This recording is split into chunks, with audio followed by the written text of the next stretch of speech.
30 years. For 30 years, the guilty parties have been able to have half of a human lifetime to pursue their dreams, to have kids, to make memories. That's 30 years robbed from Jodi's family, and especially Jodi herself, where she could have pursued her dreams. She could have made memories or even started a family of her own. For 30 years, they've been celebrating getting away with this. For 30 years, they laugh about this. So today, after 30 years, we're going to expose a secret. Lots of secrets. We're going to tell you the story that you haven't been told. We're going to expose some things tonight. Welcome to Flip Investigates, and let's start at the beginning. Oh yeah, and one little quick disclaimer. I'm not making any accusations here. This is all for educational purposes only, and all parties are innocent until proven guilty in a court of law. So now, let's actually get into it. Let's start from the beginning. So to go back to where my last video left off, we were looking into the Prunes Pond lead that was south of Mason City, and we were looking for a bag inside held down by something heavy, and that's where we were scanning the water, and we actually found a car upside down in the water. So we just went in the water. I'm freezing cold. Had to attach some things to the car. It bubbled all around me. Did not plan on getting in the water, but tomorrow we're going to try and see what we can do to get out of here. We got it marked with a rebar and an anchor and a magnet. We're going to go from there. The next day, I went in the water, this time with an actual regular suit, but I still stayed in the water too long. The car was even more buried in silt. A few weeks later, we finally got a team from Okoboji to come out and help us. However, they only wanted to allow 2 hours and no scanning. They said that the vehicle was too buried. DCI said they were no longer interested, and the property owners kicked us from the property. This crushed me, made me angry, but I went off. I completely unleashed on social media, and that resulted in me getting literally almost 1,000 messages and thousands of friend requests with so many leads. I finally had people coming forward that had never gone public about the information that they knew. And so I did one of the big no-nos in investigating, but I got in a vehicle with a bunch of strangers I didn't know that were apparently dangerous, and they gave me some of the craziest information I have heard on this case yet. But I had to do it, and I did it. So here's the real story. 8 months prior to Jodi's abduction in October of 1994, she knew something, and so someone was following her in a white truck, harassing her. She even got harassing phone calls that even her friends discussed about, that she would be getting called and thought about changing her own phone number. Here's the police report from the white truck. So why would Jodi be getting all this harassment 8 months prior to her abduction? Well, we ended up finding out. According to multiple direct informants, they said that Jodi was in fact being harassed and stalked, allegedly by Steve Gomez of an illegal narcotics ring out of Mason City, Iowa. We ended up finding he had a white truck on his background and an auction report. Jodi was very sociable, and she did like to party and hang out with some people.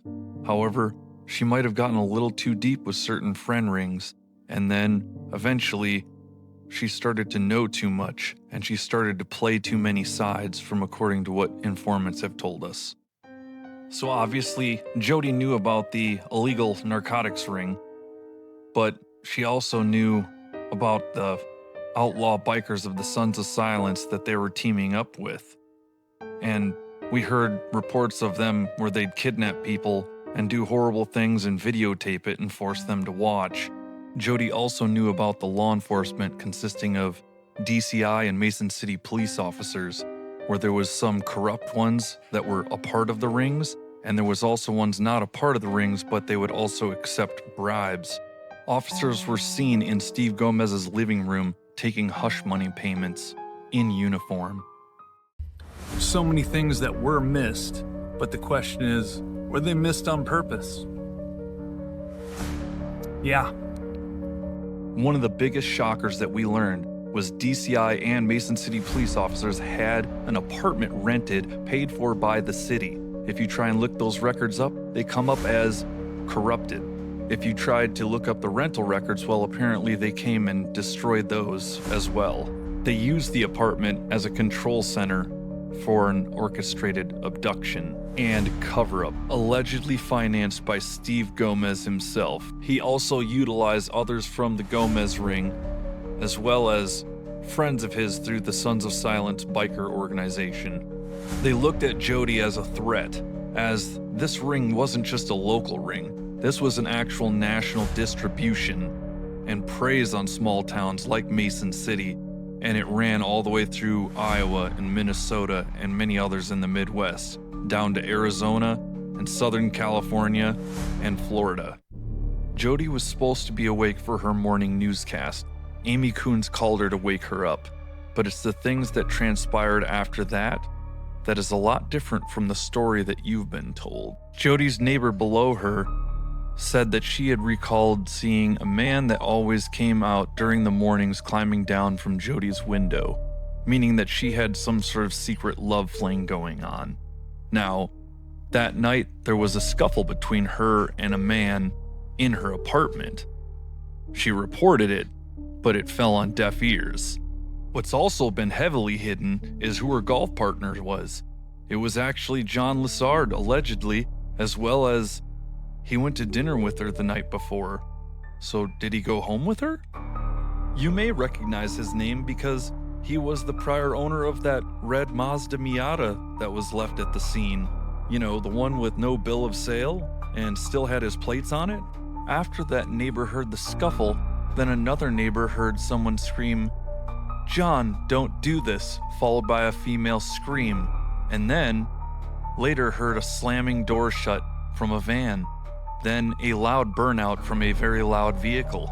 Remember this van? Well, here's what it actually looked like, according to our informants. A 1977 GMC van, ironically owned by someone involved.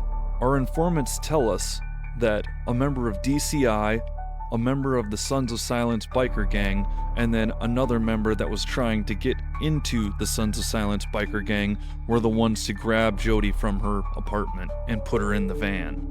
From there, they threw out a bunch of random items that weren't even Jodi's to try and make it look like an abduction. Like, you remember that Miata key?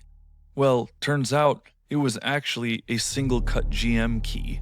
Oh, and they also left the toilet seat up and laugh about that detail being forgotten. Oh, and as for the burnout, that old van, it couldn't burn out like that.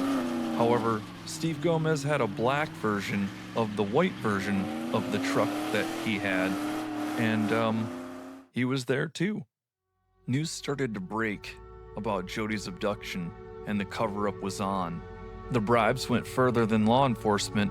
I actually ran into witnesses that said Steve Gomez and his crew would come up to them with wads of cash, asking them to call in with false statements to try and throw the case off as well. They had just a brilliant plan orchestrated. A lot of those tips went public, but a lot of the actual important ones were ignored. They needed someone to pin this on, and he fell right into their laps when he said he was the last one to see her alive.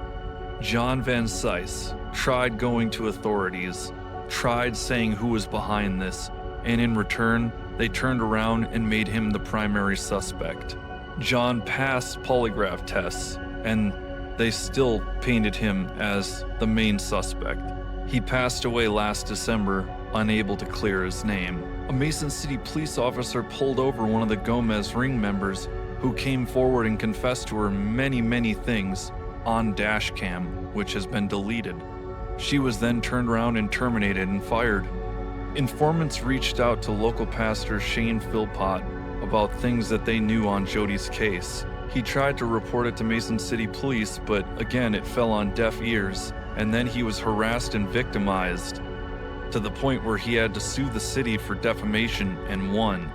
He got some of the officers under oath, and some of them only told half-truths.